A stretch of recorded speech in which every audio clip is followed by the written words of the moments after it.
বিসমিল্লাহির রহমানির রহিম। আসসালামু আলাইকুম ওরহমতুল্লাহি ওয়াবারাকাতুহু। সবাইকে পবিত্র ঈদুল আজহার শুভেচ্ছা জানিয়ে শুরু করছি আজকের এমটি জামাতি সংবাদ। সংবাদের শুরুতেই থাকছে হুজুর আকদাস আইয়াদাহুল্লাহ তাআলা বিনাসিল আজিজ প্রদত্ত জুমার খুতবার সারসংক্ষেপ। নিখিল বিশ্ব আহমদীয়া মুসলিম জামাতের বর্তমান খলিফা হযরত মির্জা মাসরুর আহমদ আইয়াদাহুল্লাহ তাআলা বিনাসিল আজিজ গত 29 মে 2026 টিলফোর্ডের ইসলামাবাদে অবস্থিত মসজিদে মুবারক হতে জুমার খুতবা প্রদান করেন। প্রিয় দর্শক, খুতবার মূল বার্তা ও তাৎপর্য সঠিকভাবে উপলব্ধি করতে পুরো খুতবাটি শোনা অত্যন্ত গুরুত্বপূর্ণ। সম্পূর্ণ খুতবা শুনতে ভিজিট করুন আমাদের ইউটিউব চ্যানেল MTA Online 1 অথবা আমাদের ওয়েবসাইট mta.tv। আমাদের প্রাণপ্রিয় হুজুর আদাউল্লাহ তাআলা বিন নাসরিল আজিজ আজকের জুমার খুতবায় মহানবী সাল্লাল্লাহু আলাইহি সাল্লামের অনুসরণে বিনয়ের ক্ষেত্রে হজরত মসিহ মাউদ আলাইহিস সালামের আদর্শ সম্পর্কে আলোচনা করেন। হুজুর আদাউল্লাহ তাআলা বিন নাসরিল আজিজ খুতবায় বিরুদ্ধবাদীদের উত্তরে হজরত মসিহ মাউদ আলাইহিস সালামের একটি উদ্ধৃতি উপস্থাপন করেন, যারা বলতো তিনি নাকি নিজের মর্যাদা প্রকাশের ক্ষেত্রে অতিরঞ্জন করেন। एक जगह आप फरमाते हैं, कम फहम लोग एतराज़ करते हैं कि मैं अपने मदारिज को हद से बढ़ाता हूँ, यानी कि हज़रत मसीह अलैहिस्सलाम अपने दर्जे बहुत बढ़ा रहे हैं। फरमाया कि मैं खुदा ताला की कसम खा कर कहता हूँ कि मेरी तबीयत और फितरत में ही ये बात नहीं कि मैं अपने आप को किसी तारीफ़ का ख्वाहिशमंद पाऊँ और अपनी अज़मत के इजहार से खुश हूँ। मैं हमेशा इनकिसार और गुमनामी की ज़िंदगी पसंद करता रहा, लेकिन ये मेरे इख्तियार और ताकत से बाहर था कि खुदा ताला ने ख़ुद मुझे बाहर निकाला और जिस कदर मेरी तारीफ़ और बुज़ुर्गी का इजहार उसने अपने कलाम में जो मुझ पर नादिल किया है। फरमाया कि ये सारी तारीफ़ और सब बुज़ुर्गी आ हज़रत सल्लल्लाहु अलैहि वसल्लम की है। এবারে অন্যান্য সংবাদ। আর প্রথমে থাকছে বেলিজে অনুষ্ঠিত হয়েছে 11তম বার্ষিক জলসা সালানা, যা এবার আরও সমৃদ্ধ ও অনুপ্রেরণামূলক অভিজ্ঞতা নিয়ে হাজির হয়। আধ্যাত্মিক গল্প, ইন্টারঅ্যাক্টিভ সেশন এবং ভ্রাতৃত্বের নতুন পরিবেশে সাজানো এই আয়োজনের মূল লক্ষ্য ছিল উপস্থিত সবাইকে ইসলামের শিক্ষার সাথে আরও গভীরভাবে যুক্ত করা। আয়োজকদের মতে প্রদর্শনী ও বিভিন্ন সেশনের মাধ্যমে দর্শনার্থীরা হযরত মসিহ মাউদ আলাইহিসসালাতু ওয়াসসালামের এবং খিলাফতের জীবন ও বার্তা সম্পর্কে আরও কাছ থেকে জানার সুযোগ পান, যা অনেকের উপর গভীর প্রভাব ফেলে। ন্যায়, পারিবারিক মূল্যবোধ ও সমাজে ইসলামের শিক্ষার ভূমিকা নিয়েও গুরুত্বপূর্ণ আলোচনা হয়। চলুন দেখে নিই বেলিজে অনুষ্ঠিত এই আধ্যাত্মিক ও অনুপ্রেরণামূলক জলসার কিছু মুহূর্ত। मोहम्मद का परचम लहराता चला जा। পৃথিবীর আরেক প্রান্তে আপনাদের স্বাগতম। এখানে আমরা বেলিজ জামাতের 11তম বার্ষিক জলসা সালানা আয়োজন করছি। এটি এক নতুন অভিজ্ঞতা, ঈমান উদ্দীপক ঘটনাবলী, ইন্টারঅ্যাক্টিভ সেশন এবং ভ্রাতৃত্বের এক নব উদ্যমে এই জলসা আয়োজন করা হয়। আমরা এবারের জলসা খুবই বিশেষভাবে আয়োজন করেছি। আমরা চেয়েছিলাম জলসা সালানায় অংশগ্রহণকারী প্রত্যেক ব্যক্তি যেন আমাদের প্রদর্শনীটি ঘুরে দেখেন। আমাদের ধারণা ছিল, মানুষ যদি হযরত মসিহ মাউদ আলাইহিস সালাম ও তার খলিফাদের চেহারা দেখার সুযোগ পায়, তবে সেটি তাদের উপর গভীর প্রভাব ফেলবে। অনেকেই নারীদের অধিকার সম্পর্কিত বিষয়গুলো দেখে মুগ্ধ হয়েছেন। বেলিজে বর্তমানে মদ্যপান সহ পারিবারিক নানা সংকট চলছে। তারা ইসলামী শিক্ষা দেখে খুবই প্রভাবিত হয়েছেন যে ইসলাম কত গুরুত্বের সঙ্গে পুরুষদের পিতা ও স্বামী হিসেবে দায়িত্ব পালনের উপর জোর দেয়। সবচেয়ে আনন্দের বিষয় হলো, জলসা উপলক্ষে হুজুরের পক্ষ থেকে জামাত বিশেষ বার্তা পেয়েছে। আমরা বিশ্বাস করি এক্ষেত্রে আমরা অত্যন্ত সৌভাগ্যবান। এই অনন্য সমাবেশ আপনাদের জন্য একটি সুযোগ এনে দেয়, যার মাধ্যমে আপনারা নিজেদের হৃদয় ও মনকে পরিশুদ্ধ করতে পারেন, নিজেদের আত্মিক ও নৈতিক অবস্থার উন্নতি ঘটাতে পারেন। এখানে বেলিজে আপনাদের আদর্শ একান্ত অনুসরণীয়, বিশেষত অভাবীদের কাছে আপনারা যেভাবে যান সেটি। আমি জানি অনেক সময় আমরা আমাদের সমস্যাগুলোকে কেবল পার্থিব দৃষ্টিকোণ থেকে দেখি, কিন্তু বহু ক্ষেত্রে যদি আমরা সমস্যাগুলোকে আত্মিক দৃষ্টিতে দেখি, তাহলে হয়তো আমরা সেসব সমস্যার সমাধান খুঁজে পেতে পারি। জলসায় আমার সবচেয়ে প্রিয় অংশ হলো হুজুরের দৈনন্দিন জীবনের বিভিন্ন ঘটনার বর্ণনা। ছোট ছোট মুহূর্ত। আমি সবসময় এই অংশটির জন্য অপেক্ষা করি। আমাদের সবার প্রতি তার যে ভালোবাসা ও সহিষ্ণুতা রয়েছে, সেটাই আমাকে আকৃষ্ট করেছে। আপনাদের নিজেদেরকে সামনে এগিয়ে আনতে হবে, কারণ আমাদেরই সেই আলো ছড়িয়ে দিতে হবে। আমাদের প্রাণপ্রিয় হুজুর আমাদের এটাই শিখিয়েছেন। আপনারা যদি ইসলাম আহমদিয়াতের শিক্ষার সর্বোত্তম দৃষ্টান্ত হয়ে ওঠার চেষ্টা না করেন, তাহলে মানুষ কিভাবে প্রকৃত আহমদিয়াত সম্বন্ধে জানবে? এই জলসায় আমার দায়িত্ব ছিল মসিহ মাউদ আল ইসলামের অতিথিদের জন্য স্বাচ্ছন্দ্য সৃষ্টি করা। তাদের যদি পানি বা অন্য কোনো কিছুর প্রয়োজন হয় তাহলে যেন তারা তা পান, অর্থাৎ তাদের আতিথেয়তা করা।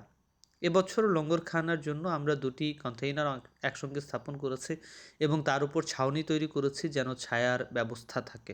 একপাশে আমরা মাংস ও সবজি সংরক্ষণের ব্যবস্থা করেছি যেন রাঁধুনিরা জলসার সময় সেগুলোতে কাজ করতে পারেন। আমি গত সপ্তাহ থেকেই এই কাজে যুক্ত আছি এবং সত্যি বলতে এটি এক অসাধারণ অভিজ্ঞতা। এটি আমাকে অনেক কিছু শিখিয়েছে: ধৈর্য ধারণ করা, দলবদ্ধভাবে কাজ করা, নতুন নতুন মানুষের সঙ্গে বন্ধুত্ব গড়ে তোলা এবং সবার মাঝে একটি পারিবারিক পরিবেশ সৃষ্টি করা। সব মিলিয়ে এটি ছিল অত্যন্ত সুন্দর এক অভিজ্ঞতা। আল্লাহ তাআলার কৃপায় জলসার বিভিন্ন কর্মকাণ্ডে মোট 640 জন উপস্থিত থেকে অংশগ্রহণ করেন। এই জলসায় আমার অভিজ্ঞতা ছিল অত্যন্ত আবেগপূর্ণ, কারণ কিছু বিষয়ের জন্য আমি দীর্ঘদিন ধরে দোয়া করে আসছিলাম। আমি মনস্থির করেছিলাম যে এই জলসায় আমি সেগুলোর জন্য বিশেষভাবে দোয়া করব, আর আলহামদুলিল্লাহ তা পূর্ণ হয়েছে। জলসা সালানার অন্যতম প্রধান উদ্দেশ্য হলো ইসলাম মাহমুদিয়াতের বার্তা বেইলিজের প্রতিটি কোণে পৌঁছে দেয়া। এটাই ছিল আমাদের মূল লক্ষ্য। আল্লাহ তাআলার অশেষ কৃপায় আমরা অত্যন্ত কৃতজ্ঞ যে আল্লাহ তাআলা আমাদের জলসার সময়ই 2টি ফল দান করেছেন। 2জন ব্যক্তি আহমদিয়াতের ছায়াতলে প্রবেশ করেছেন। তাই আমরা আন্তরিকভাবে দোয়া করি আল্লাহ তাআলা যেন তাদেরকে খিলাফতে আহমদিয়ার সত্যিকারের পুণ্যবান সেবক হিসেবে গড়ে তোলেন। लहराता चला जा। সংবাদের সর্বশেষ পর্যায়ে থাকছে যুক্তরাজ্য। যুক্তরাজ্যের সর্ব উত্তরে অবস্থিত শহর হার্টলেপুলে অনুষ্ঠিত হয়েছে 2026 সালের সৈয়দ তালে আহমদ শহীদ মেমোরিয়াল টুর্নামেন্ট, যেখানে 12টি দল অংশ নিয়ে শহীদ তালে আহমদের জীবন ও মানবিক কাজকে স্মরণ করে। স্থানীয় সাংবাদিক, ক্রীড়াবিদ ও মানবসেবী হিসাবে পরিচিত শহীদ তালে আহমদ 2021 সালে ঘানায় একটি মানবিক ডকুমেন্টারি প্রকল্পে কাজ করার সময় ইন্তেকাল করেন। তাঁর স্মৃতিতে ঘিরে আয়োজিত টুর্নামেন্টে যুক্তরাজ্যের বিভিন্ন শহরের পাশাপাশি স্থানীয় দলগুলো অংশ নেয়। দিনব্যাপী প্রতিযোগিতার পাশাপাশি এটি ছিল দানশীলতা, ঐক্য এবং ভ্রাতৃত্বের অনন্য মিলন মেলা, যার মাধ্যমে ইতিমধ্যে হাজার হাজার পাউন্ড মানবিক কাজে সহায়তার জন্য সংগ্রহ করা হয়েছে। চলুন দেখে নিই শহীদ তালে আহমদের স্মৃতিতে আয়োজিত অনুপ্রেরণামূলক টুর্নামেন্টের কিছু মুহূর্ত। 12টি দল, একটি লক্ষ্য, সৈয়দ তালে আহমদ শহীদের স্মৃতির প্রতি সম্মান জ্ঞাপন। 16 মে শনিবার হার্টলেপুলে শহীদ সৈয়দ তালে মেমোরিয়াল টুর্নামেন্ট অনুষ্ঠিত হয়। এই আয়োজন ছিল সবার অত্যন্ত প্রিয়ভাজন স্থানীয় এক সাংবাদিক, ক্রীড়াবিদ ও মানবসেবী সৈয়দ তালে আহমদের জীবনের স্মৃতিচারণ। সৈয়দ তালে আহমদ ছিলেন আহমদিয়া মুসলিম জামাতের একজন নিবেদিত সদস্য, যিনি 2021 সালে ঘানায় মানবতার উপর একটি প্রামাণ্য চিত্র নির্মাণের কাজে গিয়ে মর্মান্তিকভাবে শাহাদাত বরণ করেন। চতুর্থবারের মতো আমরা সৈয়দ তালে আহমদ মেমোরিয়াল টুর্নামেন্ট আয়োজন করছি। শুরুতে আমরা ইসলামাবাদে 2টি দল নিয়ে এটি আয়োজন করেছিলাম। পরের বছর লেস্টারে 8টি দল নিয়ে আয়োজন করি। তারপরের বছর আমরা এটিকে আন্তর্জাতিক পর্যায়ে নিয়ে যাই ঘানায়, আর এবছর আমরা এটিকে আরও বিস্তৃত করে 12টি দল নিয়ে তালের নিজ শহর হার্টলেপুলে আয়োজন করেছি। তার পুরনো স্কুল হাইটানস্টল কলেজ অফ সায়েন্সে, যেখানে তিনি হেড বয় ছিলেন। তাই এখানে এসে এই আয়োজন করতে পারা সত্যিই আমাদের জন্য গর্বের বিষয়। আমরা মনে করেছি এই স্থানটি ছিল সবচেয়ে উপযুক্ত। এখানে আজ যারা খেলছে তাদের অনেকেরই সঙ্গে তালের অসংখ্য সুন্দর স্মৃতি জড়িয়ে আছে। এখানে বিভিন্ন ধরনের দল অংশ নিয়েছে। প্রায় অর্ধেক দল জামাতের এবং বাকি অর্ধেক জামাতের বাইরের স্থানীয় হার্টলেপুলের দল। তারাও খুব আগ্রহ নিয়ে অংশ নিয়েছে, কারণ তালের স্মৃতি তাদের কাছেও অত্যন্ত প্রিয়। তারা চেয়েছে এই টুর্নামেন্টের মাধ্যমে তহবিল সংগ্রহে অংশগ্রহণ নিয়ে তার স্মৃতিকে সম্মান জানাতে, পাশাপাশি খেলতে, উপভোগ করতে, পুরনো বন্ধুদের সঙ্গে দেখা করতে এবং তালেকে স্মরণ করতে। আলহামদুলিল্লাহ, এখন পর্যন্ত দিনটি খুব সুন্দরভাবে কেটেছে। আবহাওয়াও অনুকূলে ছিল। এই বার্ষিক টুর্নামেন্টের উদ্দেশ্য হলো তালে যে মানবসেবামূলক কাজ ও মূল্যবোধের জন্য নিজেকে উৎসর্গ করেছিলেন তা অব্যাহত রাখা। চতুর্থ বছরে এসে এটি একটি বড় তহবিল সংগ্রহ ও কমিউনিটি ইভেন্টে পরিণত হয়েছে। 2023 সাল থেকে এখন পর্যন্ত বিভিন্ন ধাতব্য কাজের জন্য 15,000 পাউন্ডের বেশি তহবিল সংগ্রহ করা হয়েছে।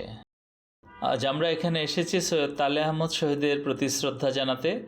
এই টুর্নামেন্ট কয়েক বছর ধরে অনুষ্ঠিত হয়ে আসছে, আর এবার আমরা এসেছি হার্টলে পুলে, যেখানে তালে জন্মগ্রহণ করেছেন ও বেড়ে উঠেছেন। আমাদের লক্ষ্য প্রায় 6,000 পাউন্ড তহবিল সংগ্রহ করা, যা বিভিন্ন দাতব্য সংস্থাকে সহায়তা করবে। গত বছর আমরা এই টুর্নামেন্টে অংশ নিতে ঘানায় গিয়েছিলাম এবং 10,000 পাউন্ডেরও বেশি তহবিল সংগ্রহ করেছিলাম, যা ঘানার মেধাবী তরুণদের সহায়তায় ব্যবহৃত হয়েছে। আর এবছরও আমরা একই স্কলারশিপ কার্যক্রম চালিয়ে যেতে চাই। আমরা সবাই জানি তালেবাই নিজেও ফুটবল খুব ভালোবাসতেন, আর সেই কারণেই আমরা এই টুর্নামেন্টের আয়োজন করেছি। নকআউট পর্বের আগে জোহর ও আসরের নামাজ আদায় করা হয়। এরপর পরিবেশন করা হয় সুস্বাদু চিকেন পোলাও, যা খেলোয়াড় ও সমর্থকদের মাঠের বাইরেও একত্র হওয়ার সুযোগ করে দেয়। শিল্ড ফাইনালে HCCFC মুখোমুখি হয় টানস্টল অ্যান্ড বয়েজের। অত্যন্ত প্রতিদ্বন্দ্বিতাপূর্ণ খেলায় টানস্টল ওল্ড বয়েজ 2-1 গোলে জয়লাভ করে। কাপ ফাইনালে ডক্টরস অ্যান্ড ফ্রেন্ডস এবং MKA নর্থ ওয়েস্ট এক উত্তেজনাপূর্ণ ম্যাচে মুখোমুখি হয়, যেখানে দিনের সেরা প্রতিভা ও খেলোয়াড় সুলভ মনোভাব ফুটে ওঠে। শেষ পর্যন্ত ডক্টরস অ্যান্ড ফ্রেন্ডস দল বিজয়ী হয়। এবছরের সৈয়দ তালে আহমদ মেমোরিয়াল শিল্ড টুর্নামেন্টের সমাপ্তিতে আমরা এসে পৌঁছেছি। আবারও আমি সবাইকে আন্তরিক ধন্যবাদ ও জাযাকাল্লাহ জানাতে চাই।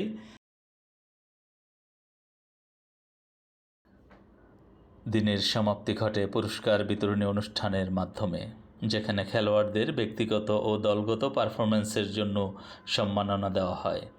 তবে পদক ও ট্রফির বাইরেও সবচেয়ে উজ্জ্বল ছিল এই আয়োজনের চেতনা। এবছরের সংগৃহীত তহবিল ব্যবহার করা হবে সৈয়দ তালে আহমদ স্কলারশিপের জন্য, যা ঘানার সুবিধাবঞ্চিত তরুণদের শিক্ষা গ্রহণ ও তাদের সম্ভাবনা বিকাশে সহায়তা করে। আমরা তালের কয়েকজন বন্ধু ও সহকর্মীর সঙ্গে কথা বলেছিলাম, যারা তার সঙ্গে কাটানো মূল্যবান স্মৃতিগুলো ভাগাভাগি করেছেন। আমরা যখন জেন্টস এর হয়ে খেলতাম তখন থেকেই আমি তালেকে চিনি। সে ছিল খুবই মজার মানুষ, খুবই আন্তরিক ও উদার, সব সময় হাসি খুশি এবং সবার মন ভালো রাখত। খুব ইতিবাচক মানসিকতার একজন মানুষ ছিল। সত্যি বলতে সে পুরো দলকে একসঙ্গে ধরে রাখত। তালের মৃত্যু আমাদের জন্য বড় ক্ষতি ছিল। সে ছিল অসাধারণ একজন মানুষ। আমি সব সময় মনে রাখব, সে ছিল আমাদের হেড বয়। সে আমাদের চেয়ে একটু বড় ছিল, কিন্তু আমি সবচেয়ে বেশি মনে রাখি তার দয়ালু স্বভাব। সব সময় অন্যদের জন্য ভালো কিছু করতে চাইতো।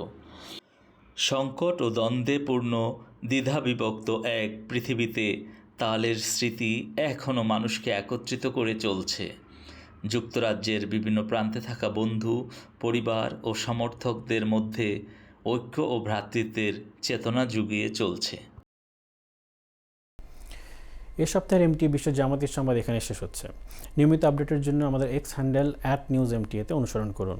এছাড়া সংবাদ সংক্রান্ত যে কোনো পরামর্শ বা মন্তব্যের জন্য আমাদের লিখতে পারেন jamaatnews@mta.tv এই ঠিকানায়।